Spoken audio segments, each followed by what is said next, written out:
Ethiopian Prime Minister Abiy Ahmed won the Nobel Peace Prize in 2019 for ending a decades-long conflict with Eritrea and introducing long overdue reforms to his country. But after cracking down on protesters and dissolving his own ruling coalition, is Ethiopia under Abiy sliding back into repression and violent conflict? This week's headliner, close ally and advisor to the Ethiopian Prime Minister, Lencho Bati.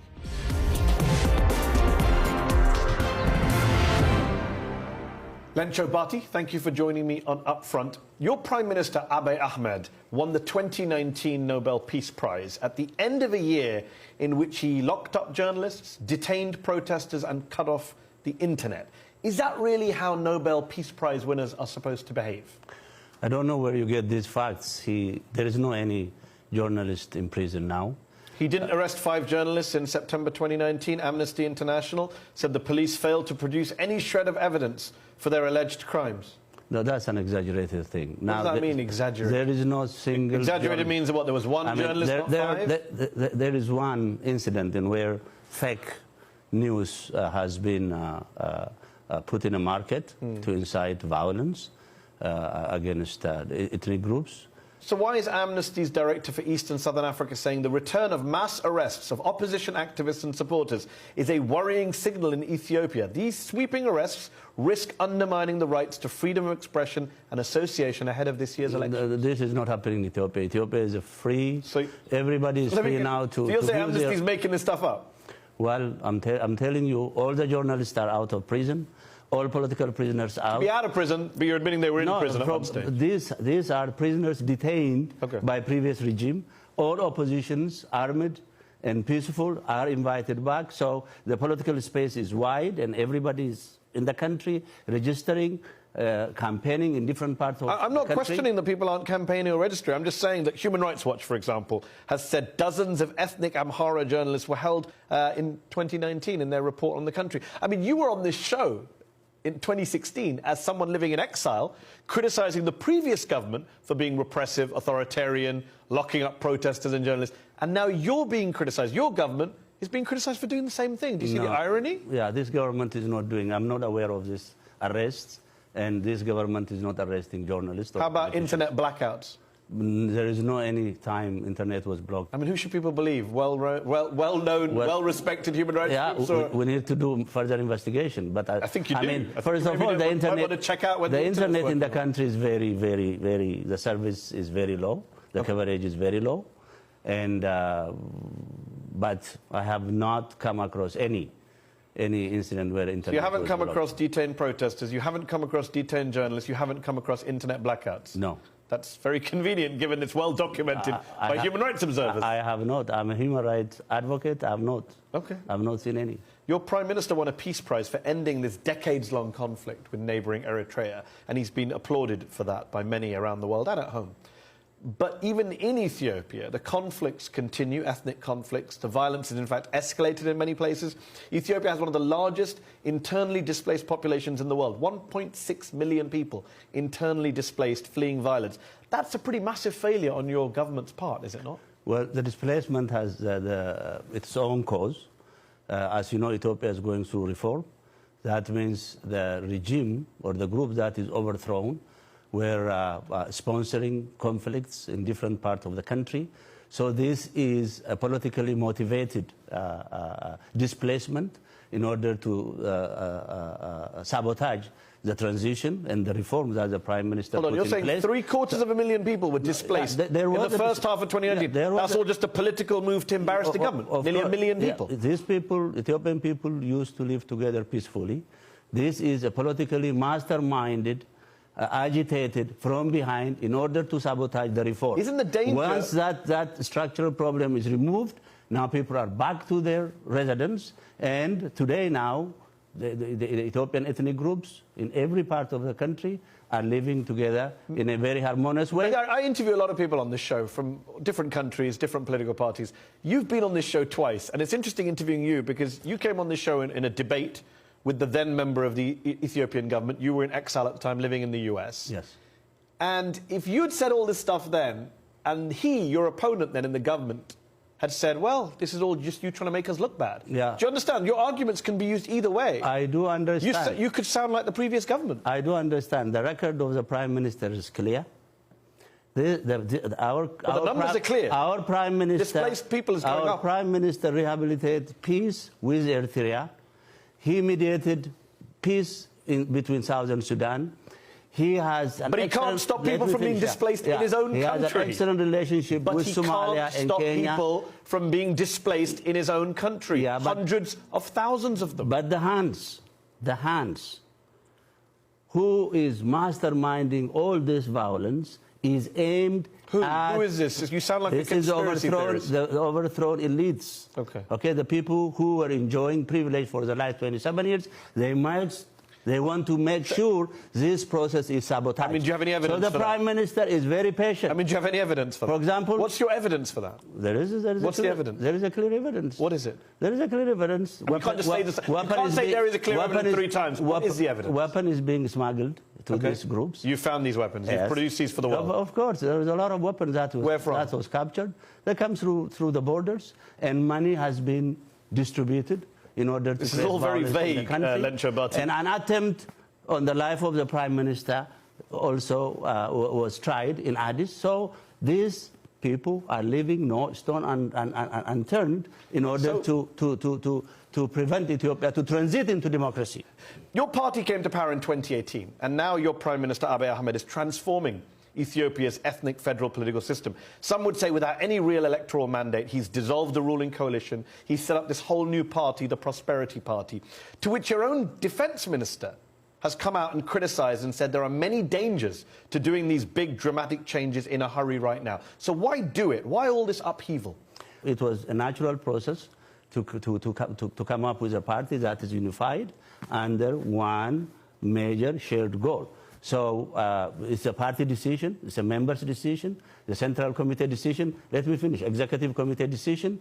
So it has been done through the party rules and regulation. So why did your defense minister say merging this party is not timely and there are many dangers? We are in a transition. This is borrowed time. It is not our time. We should focus on maintaining peace and stability. Why are you not focusing on peace and stability? Why are you doing these dangerous things according to your own defense minister? Peace and stability is a burning issue. There is no question about that. Okay? The Prime Minister liberalized the political space. All oppositions are invited in, including those who are in armed struggle.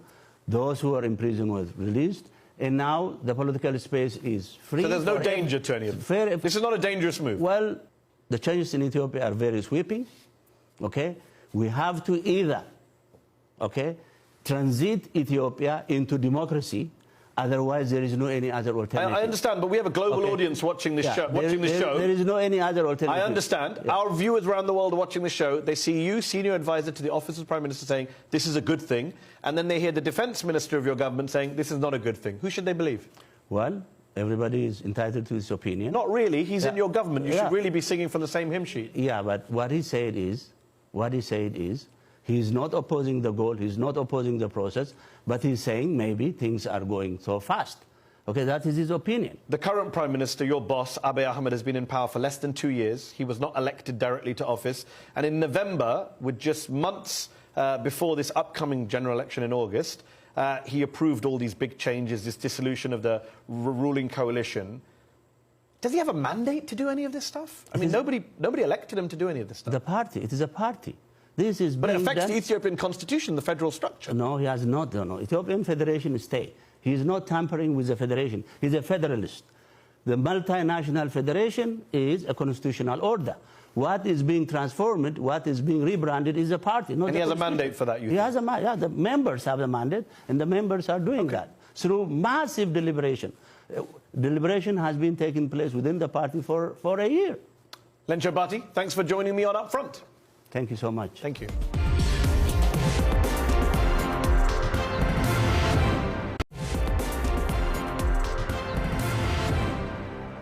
400 people, including children, have been killed since November by Ethiopian security forces responding to protests in the country's largest region, Oromia. That's the verdict of a recent report by Human Rights Watch, which says the 35 million plus Oromo, Ethiopia's biggest ethnic group, have been politically, economically, and culturally marginalized for decades, with thousands detained or disappeared. The Ethiopian government, though, says the protests have been hijacked by armed groups, including the Oromo Liberation Front, which it considers a terrorist organization. So what's the truth? Joining me to debate this in the arena are ጌታቸው Reda, Ethiopia's Communication Affairs Minister, and Lencho Bati, an executive committee member of the Oromo Democratic Front and a lecturer in African Affairs. Gentlemen, thanks for joining me in the arena. ጌታቸው Reda, your government has been accused of violently suppressing Oromo protests inside of Ethiopia. You're on record saying your security forces have acted in a very professional and responsible manner. Human Rights Watch say 400 people killed, others detained, disappeared. Surely that's not responsible behavior, that's criminal behavior, many would say.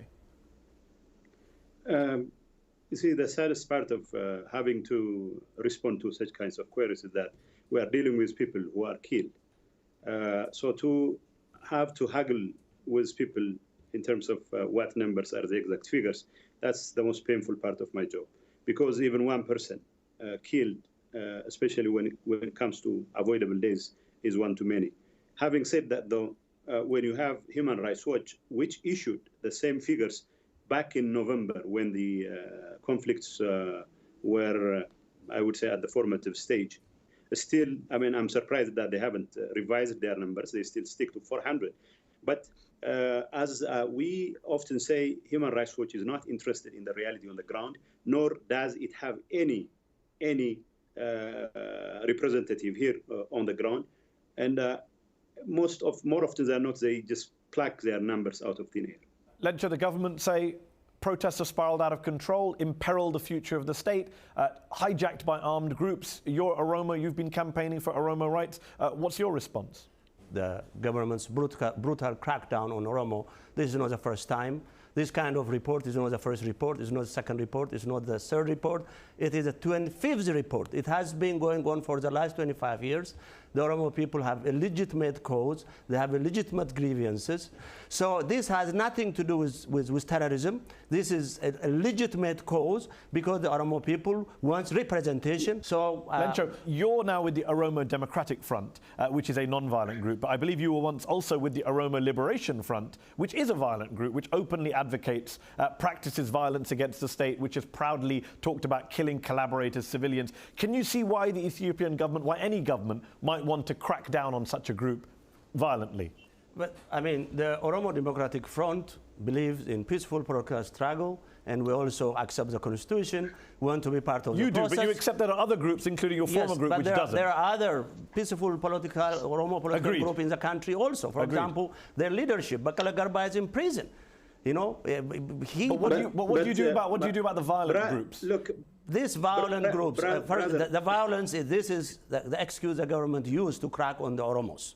And the Oromo Liberation Front itself was part of the government initially, part of the transitional government. You're using terrorism as an excuse like many governments do, says Lencho. No, we're not using terrorism as an excuse because evidences about people being involved in terrorist acts are legion. I agree with him, the only option for this country, the only viable option for this country is for people to join the peaceful struggle. And I honestly, ጌታቸው, is there a space for peaceful struggle in Ethiopia today, given you have journalists in exile, newspapers shut down, no media freedom according to Reporters Without Borders? Ethiopia comes 142 out of 180 countries when it comes to media freedom. There is no space for peaceful protest, many would say. Well, look, my friend, whatever the superlatives there, what we believe is there is a space. We have problems here and there. Like I said, there is a problem of tradition. There is a problem of culture.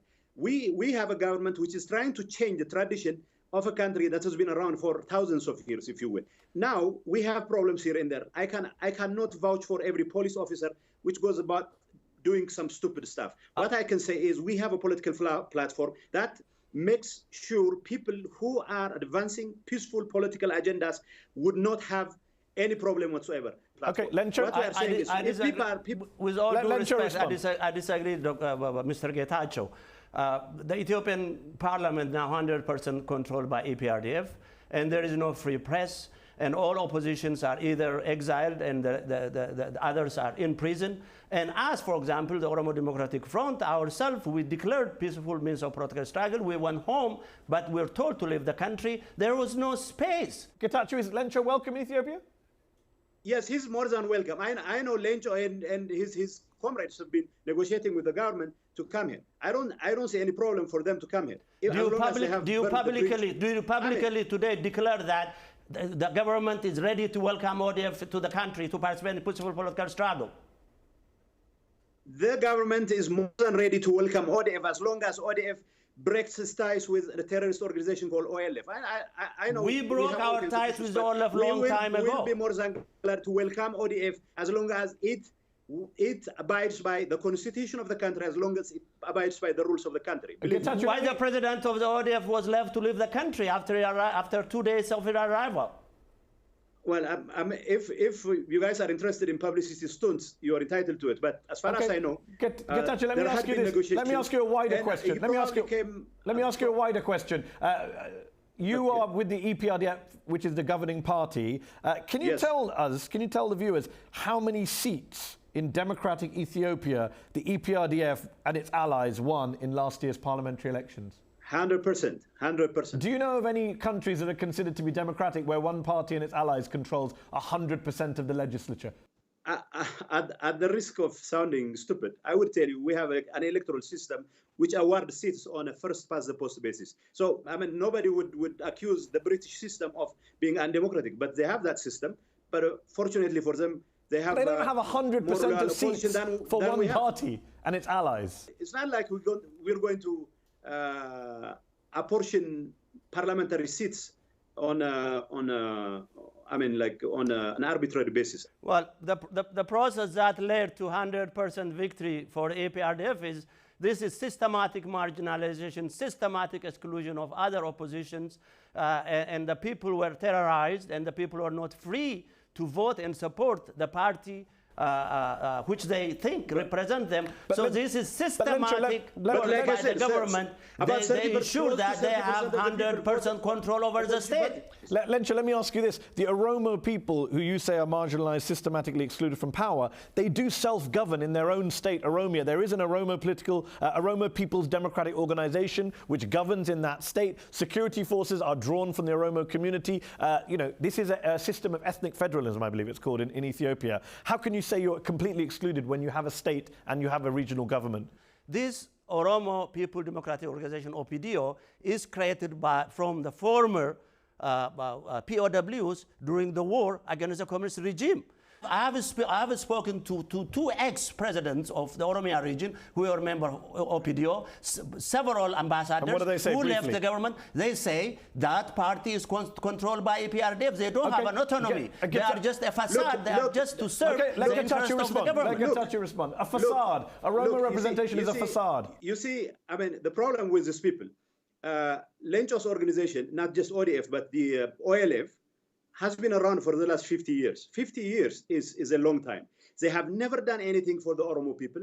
They have been flagging every issue in the name of the Oromos, but they have never done anything. Is it not the case that the Tigrayan minority, which I believe you're a member of, which makes up 6% of the Ethiopian population, dominates the leadership of your party, dominates public life in Ethiopia, is basically the elite, while the Oromo, which represents 1 out of every 3 Ethiopians, has been disproportionately, historically marginalized from public life? Is that not fair? This is not true, because this is not true. Simply because it's been repeated ad nauseum doesn't make it true. Okay, Lencho. The APRDF, the TPLF control the foreign ministry, control the defense, control the securities, and control all key government positions. There is no question that this is a Tigrayan controlled government. They have to open up. They must open the political space. Otherwise, Ethiopia is sitting on a time bomb. Whether or not the interest of the Oromos is protected has little, if any, to do with who controls the foreign office, who controls this and that. The army is composed of both Oromos, all Oromos, Amharas, Tigrayans, and whatever. This is a country that belongs to all the nations. Lencho, even the security forces that you're accusing of human rights abuses contain Oromos, don't they? But you can't just blame non-Oromos for this. Let me tell you. I mean, this is an issue of state formation, state building. Okay, an issue we're running out of time, so on that subject... harmonizing. Fine, we're running out of time, so on that subject, let me finish by asking you this. What do you want to see happen in Ethiopia? What is your vision for an Ethiopia in which power is shared equitably? How would it have to look to you? The government must open up, allow the political oppositions to enter the political space, free journalists, free political prisoners, and sit down and negotiate. Last word, what's wrong with that vision which Lencho outlines for Ethiopia? There is nothing wrong with that vision, except that he is overstating his case in some ways. But all I would advise my friend Lencho is to make sure they have their houses clean, especially with ODF, and come to this country and do themselves a favor. Gentlemen, we'll have to leave it there. We're out of time. Thank you both for joining me in the arena. That's our show. Up front, we'll be back next week.